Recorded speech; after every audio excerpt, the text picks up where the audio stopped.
All right, let's take a trip back in time. We're going back over 600 years to see how the global economy we all live in today actually got started. It's a massive story, full of empires, trade, and conquest. It's really the story of how the modern world was built, and it still affects us in some pretty profound ways. So, where do we even begin? Well, let's start with a really big question. Have you ever just looked at a map of the world and wondered, why? Why is there such a massive gap between rich countries and poor countries? To find the answers, we can't just look at the last century, or even the one before that. Nope, we have to go way, way back, to a world that was on the brink of a huge and often very brutal transformation. Okay, so first things first. Let's paint a picture of the world around the year 1400. And I've got a feeling this picture is going to surprise you. It might just flip what you think you know about who was running the show back then. Here's the first big thing you got to get. Back in 1400, Europe, it was not the center of the universe, not even close. It was kind of fragmented, always fighting with itself, and pretty much a backwater compared to other places. The real power, the real money, that was happening somewhere else entirely. The world had a bunch of different power centers.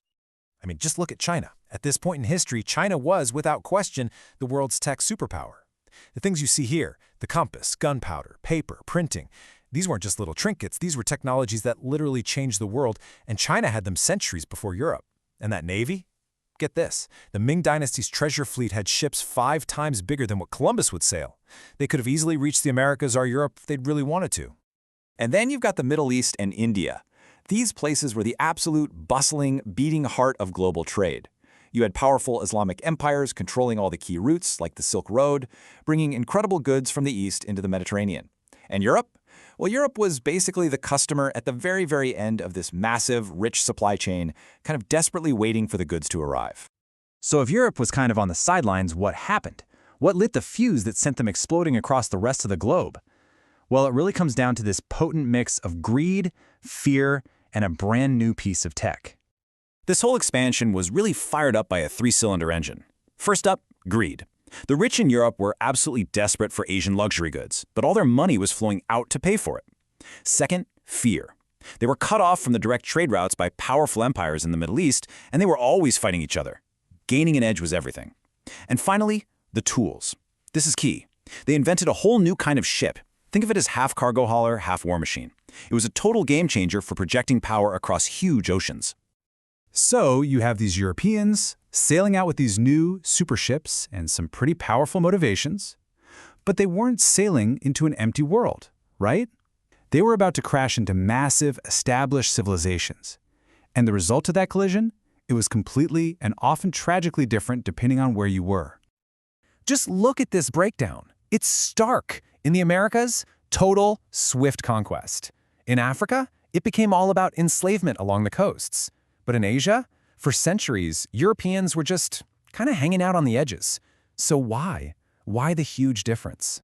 Let's start with the Americas, because what happened here was just off the charts. When the Spanish showed up, it wasn't just a military victory. It was like they unleashed a biological avalanche that completely steamrolled the Aztec and Inca empires and so many other societies. The speed of the collapse was something nobody had ever seen before. And that brings us to this this staggering number. 95%. That's the estimated drop in the native population of Central America and Mexico in just 150 years.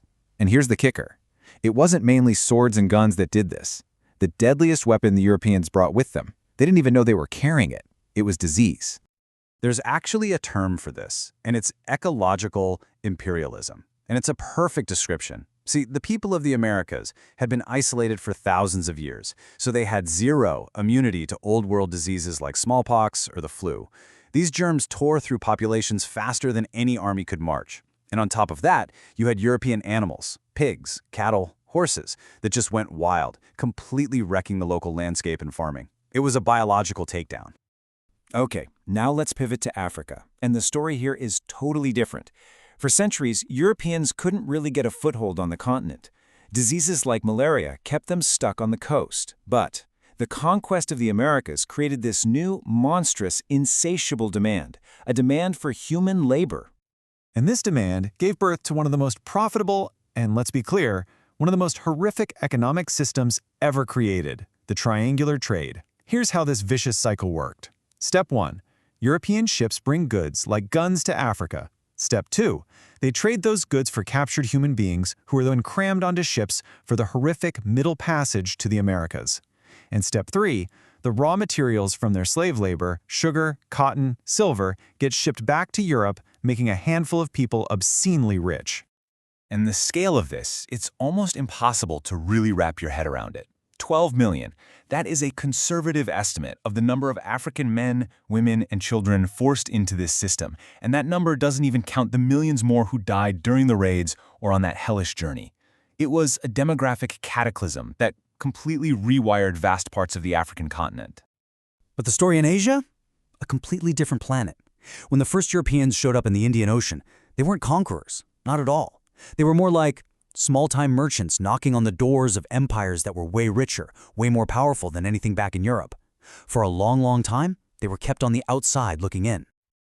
So what was the difference? Well, for starters, you had these massive, powerful empires, Mughal India, Ming China, with huge armies and complex governments. The Europeans just couldn't compete militarily, so they were stuck in these tiny little trading posts on the coast. But the bigger problem for them was economic. They were desperate for Asian silks, spices, porcelain, but they had almost nothing that anyone in Asia actually wanted to buy. So what do? You have to pay in cold, hard cash. And that cash was the silver they were brutally mining in the Americas. And this is where it all clicks into place. You see, these three very different stories, conquest in the Americas, enslavement from Africa, and this lopsided trade in Asia, they weren't separate events. They were all cogs in the same machine, a machine that was building a new, interconnected global system, a blueprint for the world economy. Just picture this flow for a second. Silver, mined by slaves in the Americas, gets shipped to Europe. But then, a huge chunk of it gets shipped right back out, across the Pacific, to pay for Chinese tea and silk. This was it. This was the first time you had a truly global currency connecting every continent in one single economic web. And who was sitting right in the middle pulling the strings? Europe. They were the middlemen. And to run this new global game, a new kind of beast was born, the multinational corporation. And there was none bigger, none more powerful than the British East India Company. I mean, just let this quote sink in. This wasn't just some company, it was practically its own country. It ran territories, it had its own tax system, and it waged wars with a private army that was twice the size of the official British army. Think about that. But even the mighty East India Company had that classic European problem. Britain was now hooked on Chinese tea, and all their silver was just pouring out of the country to pay for it. Their solution was dark and brilliant in a terrifying way. They used their power in India to start growing massive amounts of opium. Then they smuggled it into China, deliberately creating a nation of addicts just to get their silver back. And when China tried to crack down on this drug trade, Britain declared war, the Opium Wars, to force them to keep their markets open to the poison. So, why dig all this up? Why does a 400-year-old story matter now? Because the system that was built back then, on conquest, slavery, and drug dealing, it never really went away. It laid down the tracks, the fundamental patterns that our modern global economy still runs on today. The legacy is just immense. A global division of labor got locked in. Some places provide the raw materials, others make the finished goods. New, brutal racial hierarchies were invented to justify it all. Patterns of economic dependency were forged that are incredibly hard to break. The seeds of modern global inequality, that big question we started with, were planted right here, in this soil. And that really leaves us with one last big question to chew on.